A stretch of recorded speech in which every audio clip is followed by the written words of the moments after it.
जरूर मैं सपना देख रहा हूं। सपना नहीं है बाबा, मैं वापस आ गया। आपका विक्रम वापस आ गया। विक्रम परेशान हो उठा। उनकी तबीयत खराब है क्या? अपने जवान बेटे को खोने की खबर सुनकर एक माँ कैसी होगी?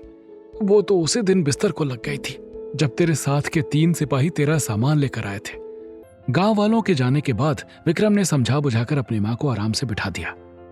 पूरा दिन वो अपने माता पिता के साथ ही रहा और उनके चिंता से भरे सवालों का जवाब देता रहा।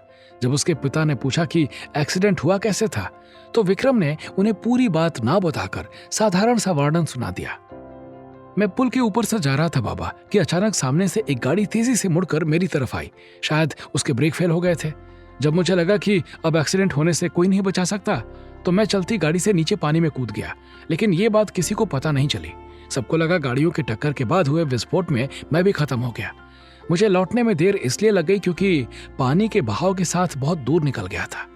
कल रात को ही वापस दिल्ली के दफ्तर पहुंचा और वहां रिपोर्ट करने के बाद सीधा आप लोगों के पास चला आया। मैं जानता था आप लोग बहुत दुखी होंगे। विक्रम के पिता ने अपनी आंखें पोंछते हुए कहा, अब छोड़ इन बातों को। तू सही सलामत है, हमें और कुछ नहीं चाहिए। भगवान हमेशा तेरी रक्षा करे। विक्रम देख रहा था कि उसके माँ बाप पर उसकी मौत की खबर का क्या असर हुआ था। 2 ही दिन में जैसे वो 10 साल और बूढ़े हो गए थे। लेकिन विक्रम के साथ रहने से अगले कुछ ही दिनों में मधु बिल्कुल ठीक हो गई। पहले की तरह घर के सारे काम करने के बाद भी वो विक्रम के लिए रोज तरह तरह की पकवान बनाती। उसके पिता भी स्वस्थ और खुश दिखने लगे थे। पूरे गांव में जैसे त्योहार का माहौल हो गया था। रोज शाम को गांव के बीचों बीच बने पीपल के पेड़ के नीचे बैठकर सब लोग इस चमत्कार के बारे में बात करते। करीब 1 हफ्ते बाद विक्रम के लौटने का समय आया। मधु के चेहरे पर घबराहट छाने लगी। उसने अपने बेटे से कहा, दिल्ली जाना जरूरी है क्या? वहां इतना खतरा है, कितनी तेज गाड़ियां आती जाती हैं। तू पहले की तरह बॉर्डर पे नहीं रह सकता। अपनी पत्नी के भोलेपन पर विक्रम के पिता हंस पड़े। एक सैनिक की मां होकर तुम कैसी बातें कर रही हो?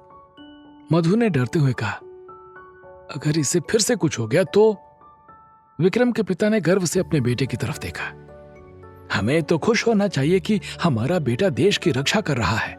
फौजी कभी खतरे से दूर नहीं भागता, वो खतरे का डटकर सामना करता है। इसलिए हम तुम अपने घरों में चैन की नींद सोते हैं। विक्रम ने मुस्कुराकर दोनों को आश्वासन दिया, आप लोग फिक्र मत कीजिए, मुझे कुछ नहीं होगा।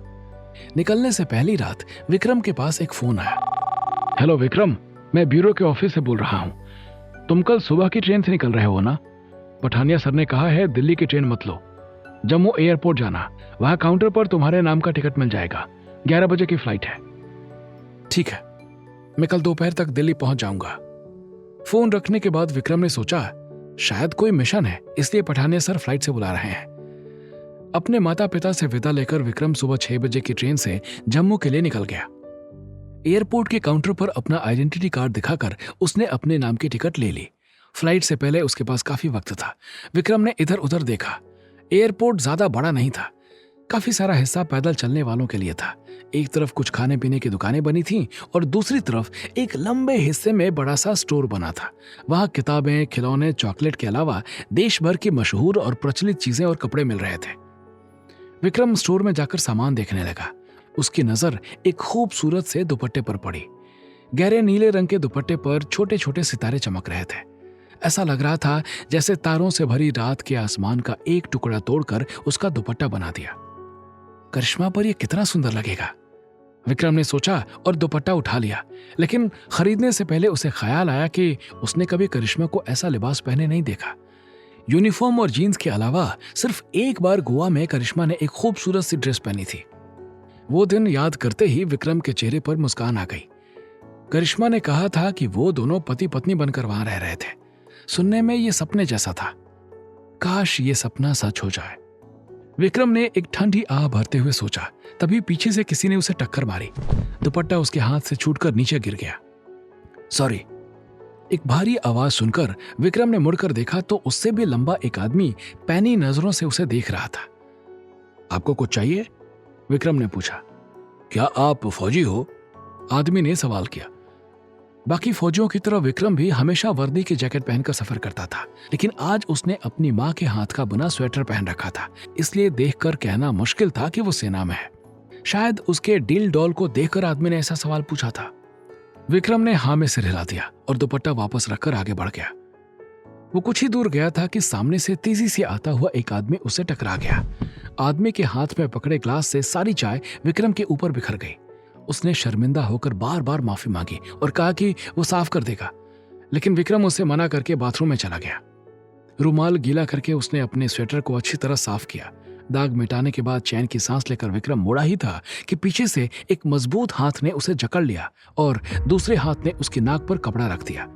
तेज क्लोरोफॉर्म की गंध से विक्रम 1 सेकंड में बेहोश हो गया।